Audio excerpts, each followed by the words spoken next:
ассалому алайкум дӯстони азиз ва тамошобинони ҳамешагии канали Далайвса. хуш омадед ба канали мо. Бардори аз мо дар ҳамин аввал имзаи якчанд намуди мошинро барои шумо пешниҳод кардагем. Мақсад тамошо кунед, лайкора менед, дастгирро фаромӯш накунед. аз ҷумла мошинҳои советски мондагаем, якчанд намуди мошинҳои дигар: Toyota Corolla, Lacetti, Nexi, ВАЗ 2106, 014 ва дигарро ҳастанд. ҳамакасар дастгирӣ мекунем, подписатсия мекунем. бачаҳои азиз, дар мо комментария нависед ба шумо аз кадом маркаи мошино зиёдтар лозимае, мо ҳамдоша ба навор мегирем бисёртар барои шумо. агар шумо хона, мошин, замин, квартира, техника, компания, офис аппарат дошта бошед, метавонед маълумоташа дар ин васиқаи экранда равона кунем. мо иншоалло рекламаш мекунем. ҳамакасар ба пеш мегзарем ба дидани мошинои рӯза. газели фурӯшӣ офтем дӯстон азиз бо нархи 25000 сомонӣ дар ноҳияи Ёвон дар деҳаи Бош Қайнар мебошад. соли 2001 сол соҳиби мошин муқайид карданд ки мошин 1 сол аст ки дар хона хоб беҳуҷҷат мебошад. 4 баллони 50-60% دیگه همه جاش ساق سلامت هست. مسئله کوزوفش درازیش 13 بلندیش 1.60 و پهمیش 1.95 سانتی متر میباشد. معلومات زنگ زنید با معامله کنین. از نوع کانال ما گفتن ان شاء الله ارزان هم میشود. در دهه باش قینر همه کسا دستگیری میکنیم، ادوشی لایک را میمونیم. ماشین سال 2001 سال موتورش 2.4 زوجوریش بنزین گاز برادر عزیز. بو ارزان هم میشود. مرامت کسانی که خریدن زنگ زنید، معامله کنید، چخچخ کنید، لایک را فراموش نکنید. این ماشین فروشتون عزیز ВАЗ 21099 که بچه‌ها خواستین برای شما این مرامت موندیم که عین حال در دوشنبه میشه با نرخ 16500 سومانی. ماشین 5 ماه تنیروفکا، داکومنتش سالانه، قانون و قاعده قطعی همه طرفای 16500 سومانی. سالش 2003 سال. در ماشین کمتر از خود کردگیم. аккумуляториш хиштуак фасон ҳама тарафа. пробегиш 1234 дӯстон азиз. соли 2003 моториш 1.6 литр. маромат занг занед, муомила кунед. мардоре ки харидор нестен, нороҳат накунед. интересоват ки аз занг назанед гуфтагам. мо дар хел қайд кардам 4 баллониш 80%. мошин дар ҳолати хуби теҳнӣ қарор дорад. дорои тонировка. мошин дар душанбе мебошад. зушуриш бензин газ. солиш 2003 сол. اعلان سیم دوستان عزیز ВАЗ 2106 که عین حال در دوشنبه می باشد با نرخ 12000 سومانی. سوزشوریش بنزین گاز. سالش 89 ساله.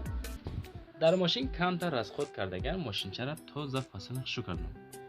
ماشین سازه یگان کمبودی ندارم. سروش نسوم داره کارای خریدارای سریوز زنگ زنید با معامله میکنید با نرخ 12000 سومانی. конкретни бачаҳо занг занед, муомила кунед. моториш 1.6, коробкаш механика шербачаҳо. пробегаш 1000. дар ҳамин рақамҳои рӯи экранда маромат муроҷиат кунед. аз номи канали мо гап занед, иншоалло ягонашо бо мегзарам. мошин уқа қиматам нест. ВАЗ 2106 бо нархи 12000 сомонӣ. сӯзишвориш бензин газ. ҳолати мошин хубай, маромат занг занед. ҳамон лайкора бачаҳо масъалаша бинед. اعلانی چهارم دوستان عزیز Opel Vectra B که عین حال در دوشنبه می باشد با نرخ 45000 سومانی فروخته می شود. صاحب ماشین ما قید کردن ماشین در حالت خوب است. رسمش کردگی سالش 2000 سال بچه عزیز. کروکش مکانیک ماشین در حالت بهترین قرار دارد. کنکریت خریدار زنگ زنید، ان شاء الله با معامله میشه میگم. سوزشوریش بنزین پلیس گاز. سالش 2000 بچه Opel Vectra B ماشینچه حالتش خوب. در دوشنبه است. 4 بالونی 80-90%. از خودش کمه بچه‌ها میخرین، فقط ماشین های میکنین میگردین.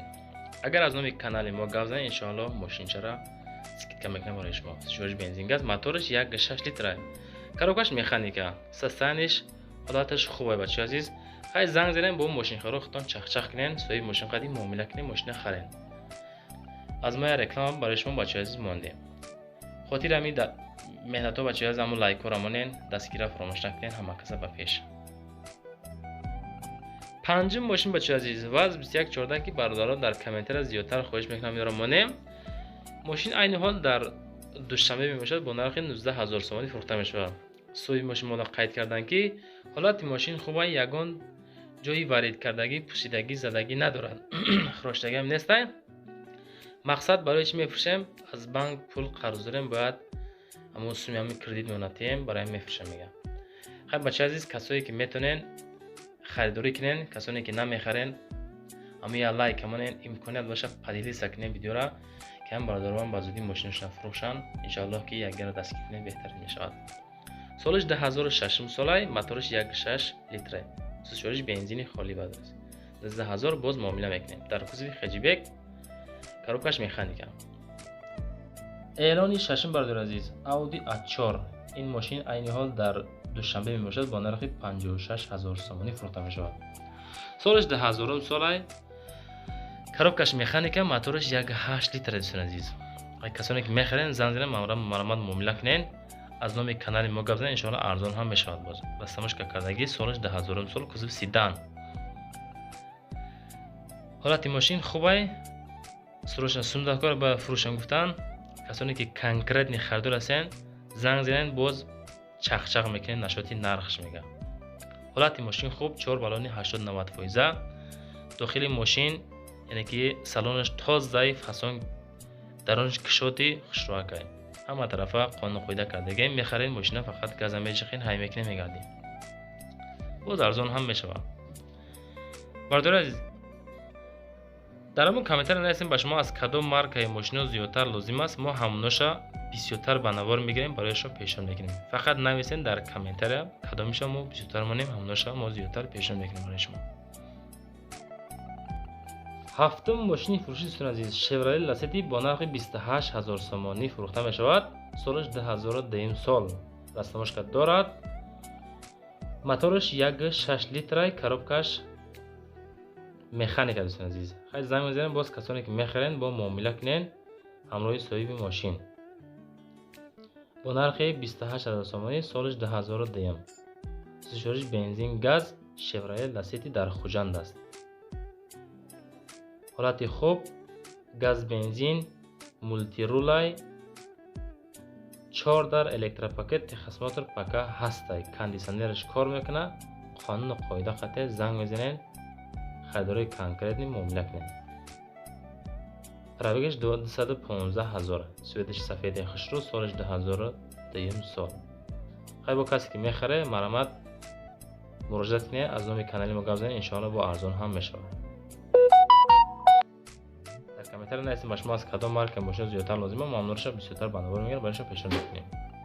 حالت ماشین خوب چخیلی که در می روی نوار اکران دستین هم خیلی سستن یای معلومات مفصل میتونیم باز توسط تلفن زنگ زده از صاحب ماشین گیریم. با همین معلومات دادن خیلی ماشین چه حالتش خوبه کنکریت نه 4 تا بالونی 70 80 فایزه سالنش تازه خشروه قانون قاعده کردگی. اعلانی هشتم بچه عزیز تویوتا کمری با نرخ 145,000 سومانی در دوشنبه است. سالش 2010 سال موتورش 35 لیتر دوستان عزیز.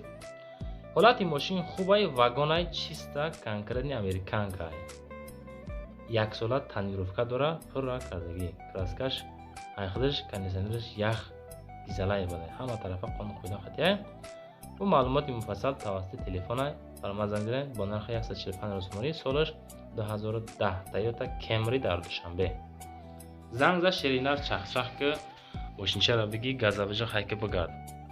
خاطر مهنتای ما همه یا لایک داره ندار دستگیری شما بچه عزیز لبای خیلی ماشین میشه. همه کسا فقط دستگیری کنین ادوشی چقدر میتونین در کامنتر نویسین با شما کدام مارک ماشین رو همه رو پیشنهاد میکنیم برای شما. ویدیو را پدیلی سکنین دستگیری همه طرفه شما ماشین ان شاء الله میشه.